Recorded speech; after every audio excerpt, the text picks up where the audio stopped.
हमारे ओरछा के श्री हरिराम व्यास जी वृंदावन गए और वृंदावन जाकर के श्री राधा वल्लभ लाल जी का दर्शन करने के बाद में जिज्ञासा प्रकट की कि मुझे हितरवंश महाप्रभु जी से मिलना है। तो किसी ने भीतर से आकर के कहा कि महाप्रभु जी तो अभी प्रसाद सिद्ध कर रहे हैं, ध्यान से सुनिएगा। तो हरिराम व्यास जी बोले प्रसाद भी सिद्ध करते रहेंगे और मेरी जिज्ञासाओं का समाधान भी करते रहेंगे, दोनों काम एक साथ हो जाएंगे। तो ये बात जाकर के किसी ने श्री हितरवंश महाप्रभु से कह दी कि ऐसे ऐसे हरिराम व्यास जी आए, नाम तो उनका था ही, सब जगह जानते थे लोग, और कहा कि वो कह रहे हैं कि प्रसाद भी बनाते रहे, मेरी जिज्ञासा का समाधान भी करते रहे, मुझ पे अब रुका नहीं जा रहा है। तो महाप्रभु जी ने कहा उनको भीतर बुला लाओ, रसोई की दहली पे बाहर बैठा दो। तो हरिराम व्यास जी जैसे ही आकर के बैठे तो यहां क्या देखा कि श्री हितरवंश महाप्रभु चूल्हे पर रखी हुई सामग्री को नीचे पधरा करके चूल्हा ठंडा कर रहे थे, मतलब सामग्री अधूरी ही उतार दी उन्होंने। तो हरिराम व्यास जी देख करके चिंतित हो गए, बोले भगवान जय जय, मैं तो चाहता था कि आप प्रसादी सिद्ध करते करते मेरे जिज्ञासाओं का समाधान कर देते, पर ये तो मुझे ऐसा लगता मैंने विक्षेप किया, आप प्रसादी बना रहे थे और आपने प्रसादी नीचे पधरा दी। हितरवंश महाप्रभु का उत्तर ऐसा था कि हरिराम व्यास जी जीवन भर के लिए फिर वृंदावन में ही रम गए। क्या उत्तर दिया? बोले कि आपके लिए भोजन बनाना हाथ की क्रिया होगी, पर मेरे लिए तो मन की क्रिया है।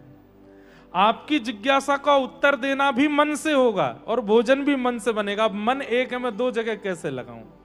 अगर आपकी जिज्ञासा का उत्तर देना है तो मैं प्रसाद नहीं बना पाऊंगा। मन एक है, उसको दो कैसे बांटूं मैं? या तो आपकी जिज्ञासा पहले बताऊंगा या प्रसाद पहले बताऊंगा। ये हाथ की क्रिया नहीं हो सकती है, ये मन की क्रिया है।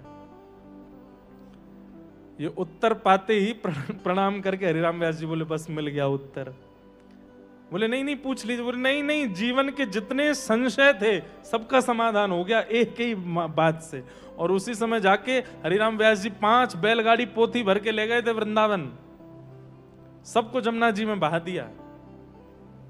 सबने कहा बोले किसी के काम आ जाएंगी, बोले हमारी नहीं आई तो किसी और के कहां आएंगी। बोले कैसे फिर क्या होगा? बोले केवल गुरुदेव की एक वाणी ने हमारा जीवन में इतने ग्रंथों का अवलोकन करने के बाद भी वो प्राप्त नहीं हुआ जो गुरुदेव की एक वाणी से हो गया। समझ में आई बात? एक वैरागी का लक्षण क्या है?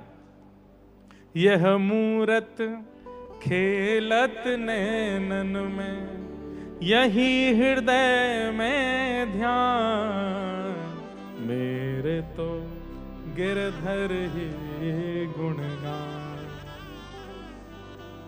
वैरागी का मतलब सब छोड़ छाड़ करके एकांत में रहे वो नहीं, सबके बीच रहते हुए भी कृष्ण ना तजे, वो वैरागी है, वो विरक्त है। सबके बीच रह करके भी नेत्रों में कृष्ण है, कर्ण में कृष्ण है, हृदय में कृष्ण है, विचारों में कृष्ण है, वो वैरागी है, वो विरक्त है। ये भक्ति के दो पुत्र हैं बंधुओं, ज्ञान और वैराग्य। और जब तक ये दोनों चित्त में विराजमान नहीं होंगे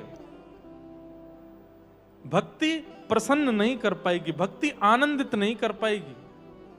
और इन दोनों की स्थापना के लिए क्या आवश्यक है? बोले श्रीमद् भागवत की कथा।